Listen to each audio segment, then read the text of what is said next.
NASA astronauts made a historic splashdown in the Gulf of Mexico. We have visual confirmation for splashdown.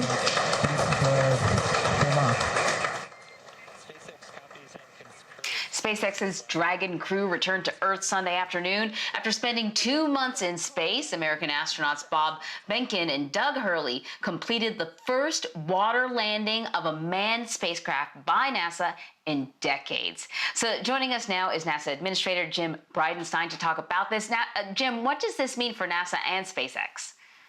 Yeah, so the last time we landed in the water like this would have been 1975, the Apollo-Soyuz program. And so this was unique. Obviously, we had the era of space shuttles where we landed on runways. The space shuttles proved themselves to be a great vehicle, but ultimately too dangerous. And so we went back to a capsule model, in this case, a capsule that lands on the water.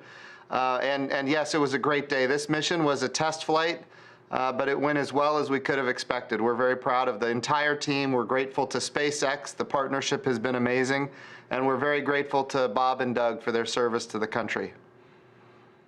So you mentioned the difference between landing on the ground versus a water landing. And the original plan was to have the crew land on the ground, but that was changed. Why are water landings safer? Well, one of the things that SpaceX does that's unique is they use the remaining fuel, the propellant, as ballast for balance.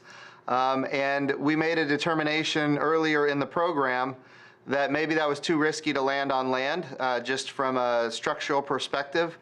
We wanted to land, no kidding, in the water instead. And of course, SpaceX and NASA, the teams got together and determined that that would be the safest thing for the astronauts. And yesterday we saw that happen, and it was really a beautiful thing. So the astronauts were up at the International Space Station for 2 months. What were they working on?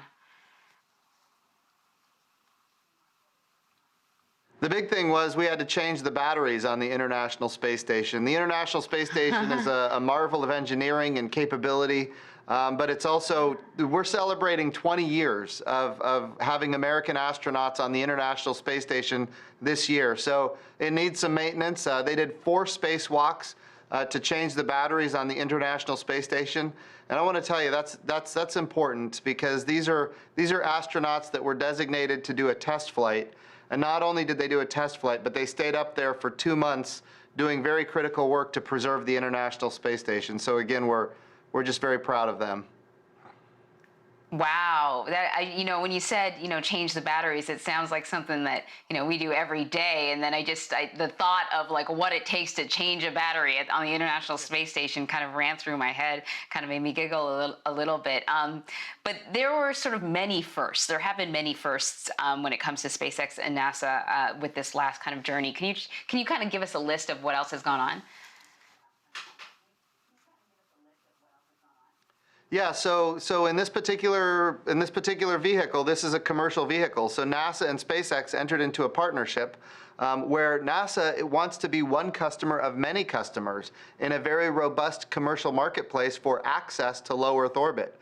But we also want to have numerous providers that are competing against each other on innovation and cost and safety. And create really this virtuous cycle of more access for lesser costs, and use those market forces to enable that to happen. We've done that already with commercial resupply of the International Space Station. Now we've done it with commercial crew to the International Space Station. The next big step is going to be commercial space stations themselves.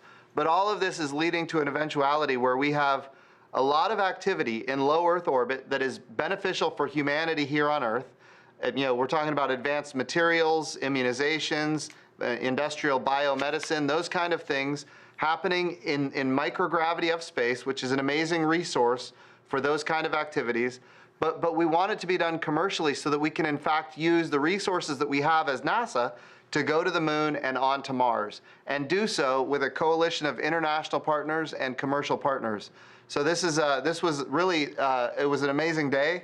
But it's really the first step in a much broader agenda that includes a sustainable return to the moon, and ultimately learning how to live and work on another world for long periods of time, and then taking all of that knowledge to Mars. My goodness, Jim. Every time I talk to you, I get chills because it's so exciting. It's sort of like another golden age of NASA, and I really look forward to our next conversation about what else is going on. Jim Bridenstine, thank you so much. Thank you.